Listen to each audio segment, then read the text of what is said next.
1, 2, 3.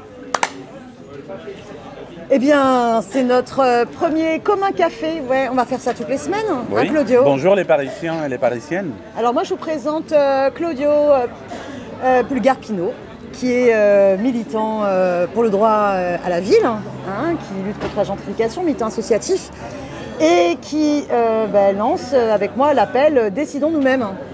Et moi, je présente Daniel Simonet.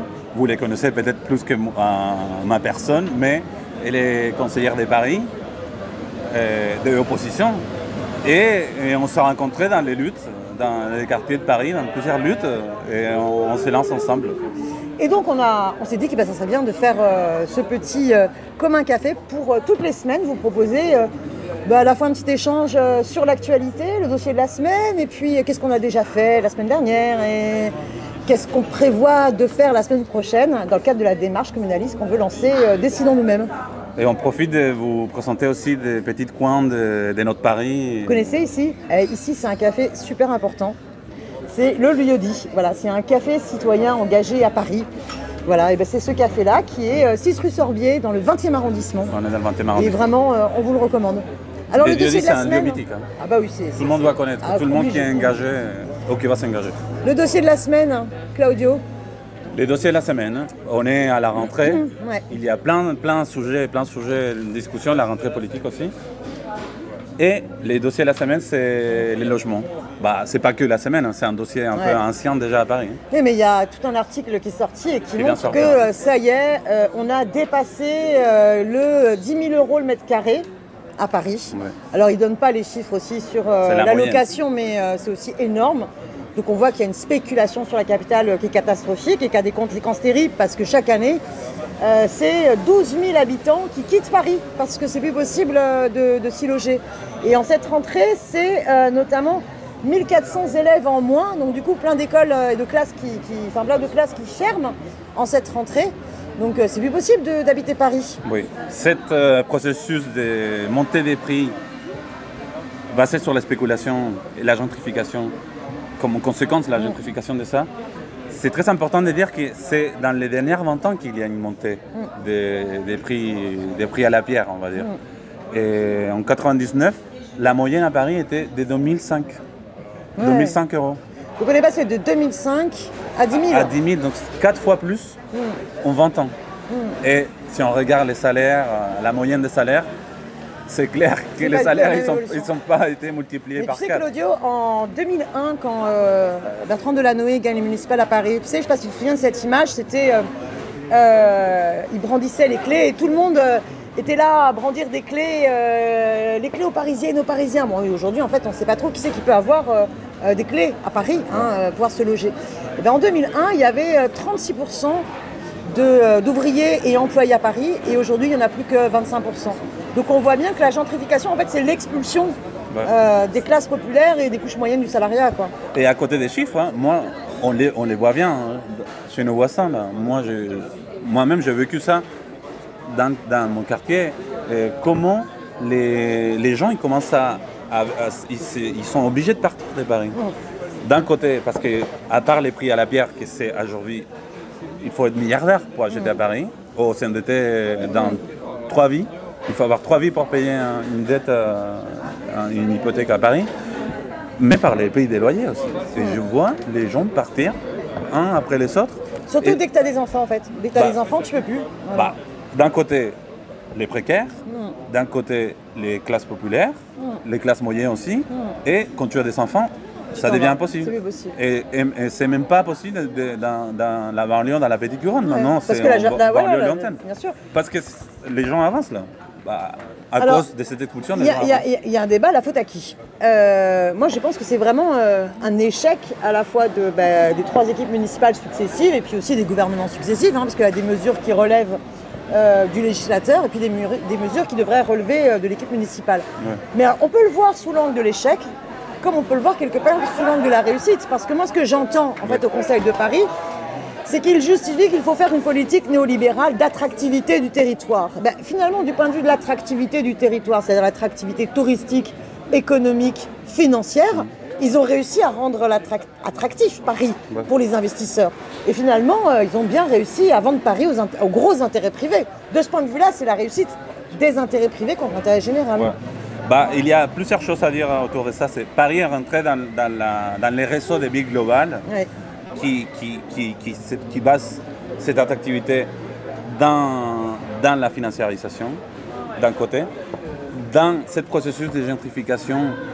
C'est important, je pense, de parler de gentrification parce qu'on entend beaucoup dans les médias un peu gentrification. J'aime bien, moi, à chaque fois, redonner l'étymologie du terme gentrification, ça vient de gentry, petite noblesse. Oui, mais c'est important de dire que la gentrification, c'est un phénomène, on peut l'expliquer long, mais c'est une conséquence. C'est une conséquence des décisions qui ont été prises il y a 10, 20, 30, 40 ans. Et c'est pas le problème spécifique de la gentrification. Il faut comprendre que la gentrification, c'est le résultat des inégalités de la société. C'est pour ça que c'est important, par exemple, je pense que c'est important, on peut faire le parallèle aussi avec l'écologie. J'essaie de faire toujours ce parallèle. Il ne faut pas moraliser, il ne faut pas culpabiliser nos voisins qui arrivent à Paris, etc. Ce n'est pas eux les coupables, c'est d'un côté très important les décisions politiques qui ont été prises, la politique des logements, la politique, etc., d'attractivité de la ville. Et de l'autre côté, cette idée où il y a des groupes économiques qui profitent de ça. Donc, c'est pour ça qu'il ne faut pas tomber dans le sens de culpabiliser les gens comme ça, les voisins. C'est un processus qui est beaucoup plus complexe et large. Et si on veut l'empêcher, on veut changer des voies, c'est en faisant de la politique, en faisant des résistances à niveau des quartiers, mais en changeant l'idée des villes qu'on a. Les droits de la ville peuvent nous aider là. Exactement, parce que finalement, pour moi, je le vois en tant que conseillère de Paris, je vois les conséquences des politiques qui ont été conduites. Par exemple, Airbnb s'est développé, mais ils ont mis très peu de moyens. Il y a environ entre 30 et 50 agents pour contrôler les Airbnb à Paris. À Barcelone, il y en a une centaine. Donc tu vois la différence. Et Paris, pardon. Ouais. Paris, c'est la ville où il y a plus Airbnb dans le monde. Où il y a plus de logements, Airbnb dans le monde. Mais tu sais, sur les Airbnb, ils se vantaient d'avoir... l'équipe municipale se vantait finalement d'avoir réussi à avoir 500 dossiers poursuivis. Mais en fait, il y a plus de 60 000 locations illégales. Ouais. Donc quand tu vois l'écart entre 500 et 60 000, bon, c'est énorme. Mais surtout, à Paris, il y a 110 000 logements vides et 290 000 mètres carrés de bureaux vides. Or, la spéculation, elle organise la rareté pour faire exploser les prix. Et il y a une vraie bataille à Paris pour exiger l'application de la loi de réquisition. Parce que si on réquisitionnait les logements vides, les bureaux vides, on pourrait faire une autre politique d'accès au logement et aussi de repeuplement. Moi, je donne toujours cet exemple-là qui permet, parce que j'ai bien aimé quand tu as fait le parallèle entre gentrification et la question de la bétonisation, enfin la question écologique. Il y a 200 000 personnes qui chaque jour, viennent travailler à Paris parce qu'ils ne peuvent pas vivre à Paris. Or, si tu réquisitionnes les logements vacants, les mètres carrés de bureaux vacants et que tu transformes en logements sociaux pour les personnes, moi je pense qu'on a toutes les luttes qu'on soutient de femmes de chambre, de caissières, d'agents du nettoyage, voilà, tous les petites gens qui travaillent à Paris et qui ne peuvent pas se loger à Paris aujourd'hui. Ils sont obligés d'habiter à 1 heure de Paris. Exactement. Donc il y a des mesures qui peuvent être prises, vraiment l'application de la loi de réquisition, l'encadrement à la baisse des loyers du foncier. La construction des vrais logements sociaux aussi, des logements sociaux pour les classes populaires. Mais sans trop bétonner la moindre friche, parce que là, ça devient une aberration écologique. C'est la ville la reconversion, la plus dense. La reconversion de plein des immeubles, des bâtiments vides d'un côté ou qui servent à la spéculation. Donc, ça, c'est vraiment le sujet. Je pense qu'on reviendra très régulièrement dans le commun café, surtout pour aussi bien démonter la politique municipale qui a visé à chaque fois, à coup de réinventer Paris, à donner Paris aux intérêts privés. Je pense qu'on va revenir là-dessus, mais montrer qu'il y a des mesures alternatives si les citoyens et citoyennes s'en mêlent. Mais une mesure concrète, c'est l'encadrement des loyers, mais ça ne suffit pas l'encadrement des loyers. La réquisition c'est la baisse des loyers. Et la baisse des loyers, l'encadrement à la baisse des loyers. Ça ne sert pas à encadrer les loyers si on est dans des loyers qui sont déjà stratosphériques, qui sont des prix impossibles pour beaucoup de gens. Donc il faut baisser les loyers. C'est pour ça que tu sais, l'encadrement des loyers type loi Duflot, comme en fait il y avait la possibilité de louer les appartements 20% au-dessus ou 20% en dessous, les propriétaires ils choisissaient toujours les 20% au-dessus. Et ça, c'était pas un encadrement à la baisse. Bah, il y a des gens qui disent que tu ne peux pas avoir un loyer qui soit plus entre 20 et 30% des revenus de la famille. Si tu fais plus de 30%, ça rentre en crise. Et je pense qu'à Paris, il y a plein de monde qui en est plutôt vers 60-70% des revenus qui passent dans les loyers ou pour payer des prêts, etc. Donc c'est une folie, ça, c'est pas soutenable. Et donc la semaine dernière, on était à Toulouse. Mais oui, il faut qu'on raconte. Dans les amphis de la France Insoumise, mais pas que avec la France Insoumise. Et on a organisé un atelier débat. On était tous les deux, mais on était aussi avec Eva Campos de Barcelone en commun. Barcelone en commun, on peut vous raconter, c'est des camarades à Barcelone qui ont monté une démarche municipaliste, qui ont gagné la mairie de Barcelone il y a 4 ans. Avec Ada Colau. Avec Ada Colau à la tête. Mais c'est un processus large, avec la participation de beaucoup de gens, des mouvements sociaux, des associations, etc. Et avec cette idée municipaliste, communaliste que nous on propose aujourd'hui par Paris. Puis il y avait aussi Ekboun, qui est un ami kurde et qui raconte justement comment au Rojava, sur le nord de la Syrie, eh bien, les Kurdes se sont battus, ont libéré des villes de Daesh, mais ensuite ont enclenché une démarche municipaliste avec les femmes et les hommes, avec y compris la question féministe au cœur, mettant la parité, et on fait en sorte que ce soit vraiment les femmes et les hommes qui co-décident de la gestion de leur ville, quoi. Donc on a parlé de Rojava, on a parlé de Barcelone, on a parlé de Paris, de notre démarche, mais aussi on a parlé de Valparaiso, qui sont aussi des camarades dans une démarche pareille, à Naples aussi, et ailleurs dans le monde. Il y a une vague qui c'est très intéressante, qu'on peut dire municipaliste. Mais tu commences d'ailleurs un peu partout en France à avoir des démarches équivalentes aussi avec par exemple des gilets jaunes, avec des militants associatifs, des syndicalistes, voilà, et ça se fédère parce que tout le monde comprend qu'il faut créer le rapport de force et que les citoyens s'auto-organisent pour reprendre le contrôle de leur vie, de leur ville. Et que c'est à niveau local qu'on va construire l'émancipation et qu'on va se retrouver pour nous organiser. Si on ne commence pas à niveau local, c'est beaucoup plus difficile d'aller vers ce niveau-là. Alors on a un rendez-vous pour vous la semaine prochaine ? Oui. Puisque justement l'appel qu'on a lancé Décidons nous-mêmes, on propose un apéro de rentrée, donc ce sera vendredi prochain. Vendredi 6 exactement, septembre, 6 septembre. À 18h30. Voilà, et ça sera sur la place Jean Ferrat du métro Ménilmontant, avec voilà, des signataires de tout Paris. Et puis sur cette place-là, on va faire plein de choses différentes. À la base, c'est un apéro, c'est festif. Mais c'est avec l'idée de nous rencontrer avec les gens de tous les arrondissements de Paris. Puis avec des idées d'espaces différents. Moi, je pense qu'il y a des thèmes qu'on va avoir envie d'aborder différemment. On a envie, par exemple, d'avoir un endroit où plein de luttes peuvent aussi se raconter, s'échanger. On va vous inviter aussi à signer notre appel Décidons nous-mêmes pour cette période, cette campagne qui commence. À signer aussi contre la privatisation des aéroports de Paris. Bah oui, ça c'est une bataille extrêmement importante pour le service public.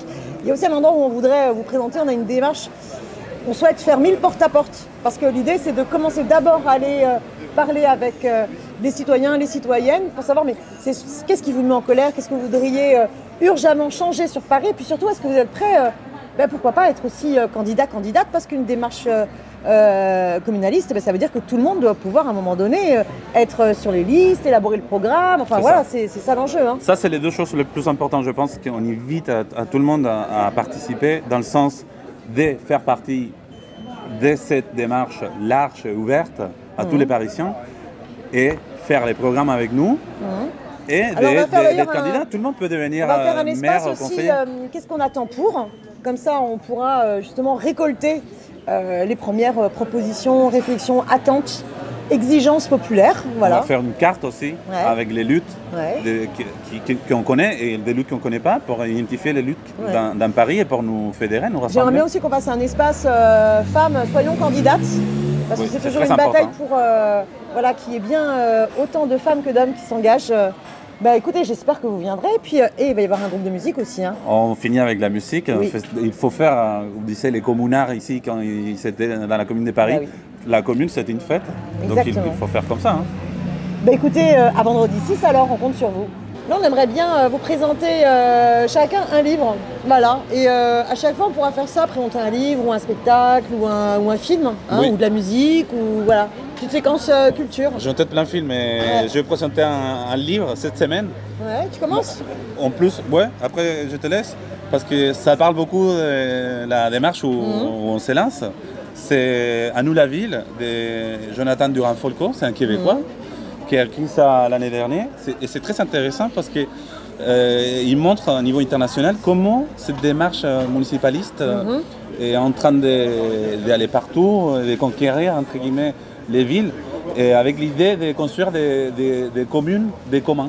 C'est un peu un jeu de mots, mais comment on va cette démarche sur les communs, sur les biens communs, et avec une idée de la démocratie radicale à niveau local. Et je trouve que c'est très intéressant. Ça part de beaucoup des cas, de Barcelone, du Québec, etc. De l'histoire aussi, la commune de Paris, et même plus loin. Et je vous recommande de lire, c'est très facile à lire, très intéressant, très accessible. À nous la ville. Bah, c'est ça, À nous la ville de Paris. Écoute, moi je reste dans le thème. Moi c'est le droit à la ville de Henri Lefebvre. Et alors le droit à la ville de Henri Lefebvre, je trouve ça très intéressant parce que c'est vraiment un philosophe, sociologue qui a écrit le droit à la ville. Et il faut vraiment le relire parce que ça a souvent été déformé. Tu sais, ceux qui défendent la démocratie participative, ou tu sais, c'est comme dans les jeux, l'important c'est participer. Mais pas décider. Mais surtout pas décider. Hein, on vous concerte, hein, mais on décide sans vous. Font croire qu'il se réfère à Henri Lefebvre et au droit à la ville. Or, pour Henri Lefebvre, sur le droit à la ville, c'était important que les citoyens et les citoyennes y reprennent le pouvoir sur la ville, sur le destin de la ville et sur les usages de la ville. Et pour ce faire, il fallait que ce soit eux qui décident des usages de la ville et qu'ils émancipent les usages de la ville des intérêts privés.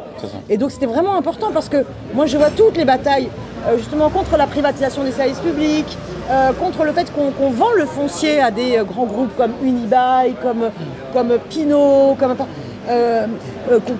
qu'on vend du foncier pour des grands centres commerciaux et qu'on va à l'encontre de ce que les citoyens et citoyennes veulent en termes d'usage de la ville, montre à quel point la bataille pour le droit à la ville et pour reprendre le contrôle est essentielle. Donc je pense que vraiment Henri Lefebvre, le droit à la ville, c'est une lecture très utile pour la démarche qu'on lance. C'est la socialisation de la production de la ville. Exactement. Dans le sens qu'on a tous et toutes les droits de rester aussi dans la ville. Exactement. De faire la ville à notre façon, d'une façon collective, mais de rester, de ne pas nous faire expulser là. Exactement, et décider de la ville. Bon, bah écoutez, décidons nous-mêmes. Décidons nous-mêmes. Allez sur les sites. L'appel, voilà, décidons.paris. Sur les sites, sur les réseaux sociaux, Twitter, Facebook, Paris, décidons nous-mêmes. Vous likez, vous partagez avec vos voisins, avec vos copains. Vos collègues et tout ça. Puis vous venez tous à l'apéro vendredi prochain. Et on se verra la semaine d'après pour la prochaine vidéo comme un café. Et dans les assemblées des communs aussi, dans tous les arrondissements. Allez, à la prochaine. Au revoir, à la semaine prochaine.